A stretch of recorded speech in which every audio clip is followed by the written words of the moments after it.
Welcome to my YouTube channel. Let's do it now. आज के इस वीडियो में मैं आपको बताऊंगी some tips for attempting the long answer question in B Ed. So without wasting the time let's start the video.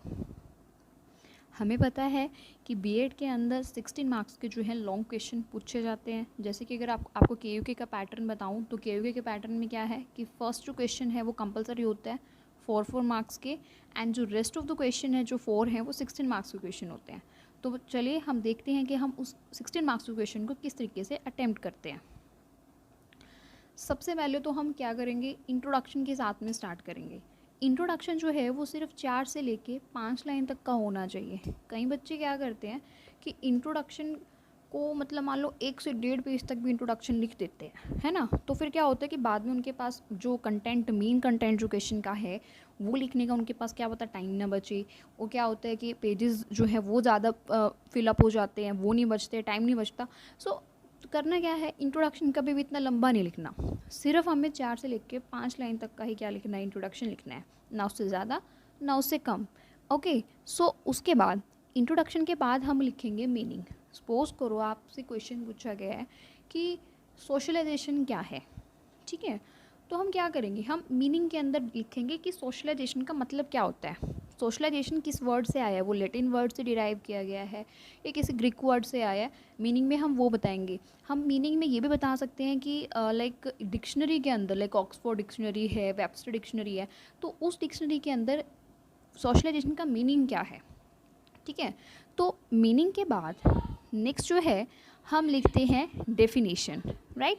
Definition के अंदर क्या होता है कि मान लो आपने एक से ज़्यादा राइटर की डेफिनेशन याद करी है तो आप हेडिंग डालो मीनिंग के बाद डेफिनेशन की। और मान लो आपने सिर्फ क्या कर रखा है, सिर्फ एक ही राइटर की डेफिनेशन याद कर रखी है, तो आप मीनिंग के साथ में उस डेफिनेशन को बताओगे, ठीक है। अलग से हेडिंग डालने की ज़रूरत नहीं होती। अलग से हेडिंग सिर्फ तब डलेगी जब एक से ज़्यादा राइटर्स की आपने डेफिनेशन याद की है। देन नेक्स्ट, डेफिनेशन के बाद फिर हम लिखते हैं करेक्टरिस्टिक्स, ठीक है। करेक्टरिस्टिक में देखो कई बार तो क्या होता है कि करेक्टरिस्टिक्स काफ़ी ज़्यादा होते हैं, तो हम उनको एज अ पॉइंट में हम डाल सकते हैं, ठीक है। पॉइंट्स डाल डाल के करेक्टरिस्टिक बता सकते हैं। कुछ ऐसे भी होते हैं कि उनके इतने पॉइंट नहीं बनते, तो हम सीधा उसको 1 2 3 डाल के बता सकते हैं बिना हेडिंग डाले। ओके, देन नेक्स्ट, करेक्टरिस्टिक के बाद फिर हम बताएंगे प्रोसेस, स्टेप। मान लो आपसे कोई प्रोसेस ही पूछी है, जैसे कि मान लो यूनिट प्लानिंग पूछी है, तो यूनिट प्लानिंग में आप स्टेप बताओगे, तो करेक्टरिस्टिक के बाद क्या आ जाएगी, आपकी प्रोसेस आ जाती है। प्रोसेस के बाद हम एडवांटेजेस बताते हैं, उसकी मेरिट्स जो हैं वो।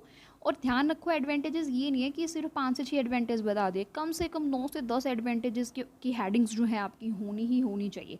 बेसिक से आप हेडिंग के अंदर जो कंटेंट है ना वो थोड़ा कम लिख दो, 2 से 3 लाइनें 4 लाइनें लिख दो, लेकिन जो हेडिंग है वो ज़रूर डालो, ठीक है।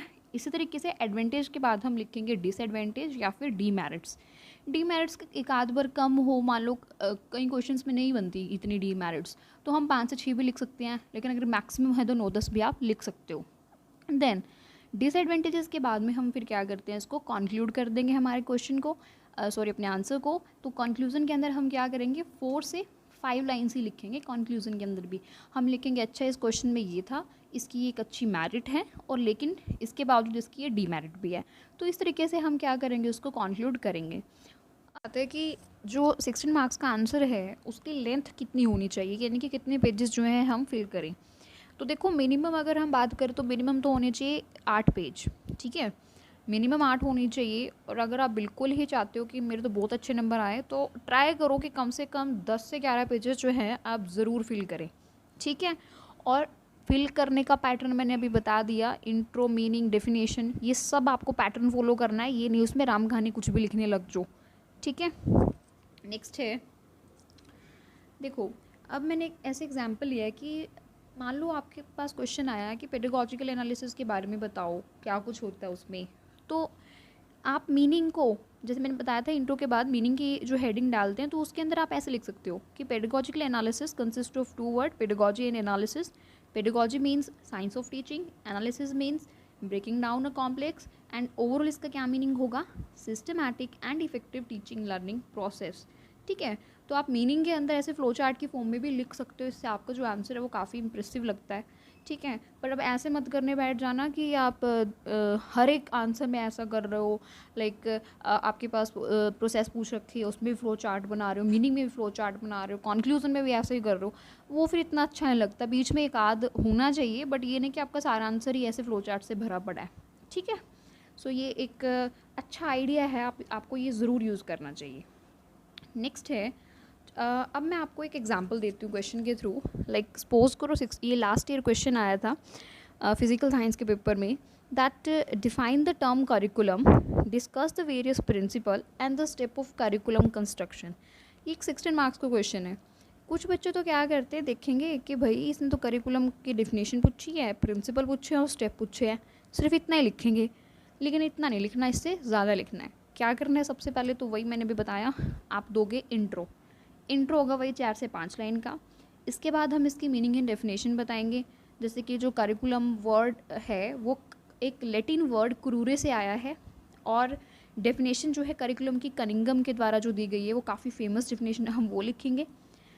अब मीनिंग एंड डेफिनेशन के बाद यही नहीं है कि सीधा प्रिंसिपल स्टार्ट कर दो, इसके बाद हमें बताने हैं करेक्टरिस्टिक्स क्या हैं करिकुलम के।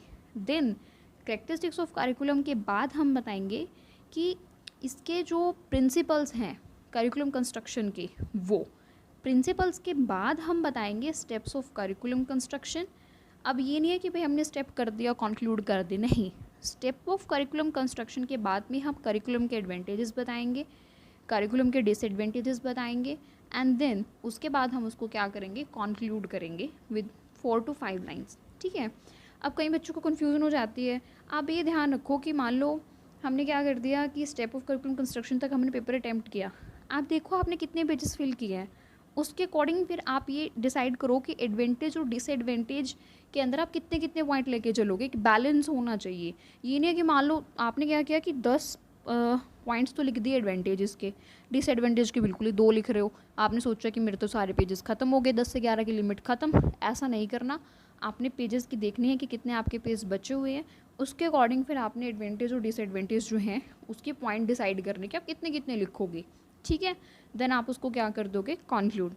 आई होप आपको ये वीडियो पसंद आई होगी। Okay, then thank you and share and subscribe my channel. Let's do it now.